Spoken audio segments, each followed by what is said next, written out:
başa da bilməsin.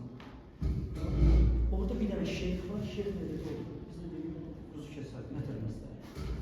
Çox sağ. Başa düşürsünüz? Okey, ona görə.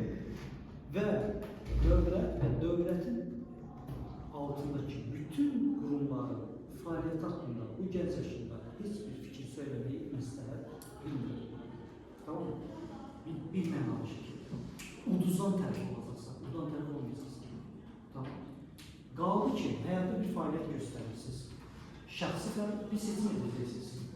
Şəxsi seçim və ya dövlətin dəstəyi yoxdur. Əgər özünüzü asterik senzurasını apara biləcəksinizsə, yəni kastumda olan bir insan olmaq okeysinizsə, dövlətin dəstəyini eləmək sizə daha uğurlu olacaq. Bunu bilmiş olacaqsınız. Nə məndə? Primitiv misal göstərir. Bir təlimçisən, tutaq ki. Bir var özünün təlimçisən, bir də var ki, dövlətin qurumlarında nəzdə fəaliyyətində olan inkişaf mərkəzlərində bir təlimçisən, düzdür? Götürür bu iki təlimçi. Bu təlimçi özü mübarizə aparır həyatda, özü təlimçilə eləməyə çalışır və özünə bir otaq lazımdır ki, orada bir təlim keçsin. Azərbaycanda belə təlim otaqlar, arendasını neçəyə bilirsiniz? Saatı neçəyə başa gələ bilirsiniz? Bir saatı nasıl başlayarak yani? Düzdür mü? Ve düşün ki bir terimi kesmek için ne kadar pul ayrılmalısın ki sen o terimi otağında bir 5 saat oturup kesebilirsin. Hatta bu terimi sen pulsuz kesmek için kesebilirsen mümkün değil. Bir saat tutak 25 dedi. Ben size 5 saat vaxt kesildim. Dün neçə saat bilirdim? 7 saat. Nədə də pul verməliyim ki 100 neçə manat təkcə təlim otağına pul verməliyim ki mən orada sizə nəsə kesebilirim. Başa düşürsün nədən danışaq?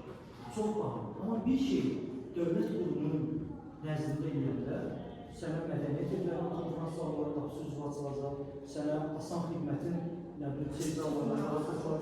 Amma dəstək hər zaman yerində olacaq. Tamam? Hər zaman.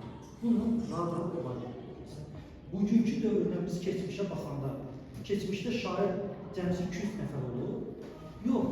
Biz ancaq kimləri tanıyırıq? Nizami Gəncəlini, Məhəmməd Füzulini falan. Bunlar hansı şairlərdir ki, biz onları bugünə kimi tanımışıq? Hamısı saray şair. Saray. Sarayla arasını belə tutan şairlərdir ki, şah ondan pul ayırdı ki, sən işləmə, ged otur evdə xəmsəni yaz. Sən sponsoru mənim. Bilirdiniz bunu? Yəni, Nizami Gəncəli o sponsorluq eləməsə şah, Nizami Gəncəli deyib xəmsəni yaza bilməz o boyda da. O gedib işləməlidir sonra. Aydındır. O mənimdə duyuram ki, bu yöndən dəstək alır. Bir ideyanız varsa, startup'ı gedin grantlara verin. O dövlət grant ayırsın, sənə faydalı gəlsin. Öz yerində. Amma ki, özünü mübarizə aparmaq istəyirsiniz, biraz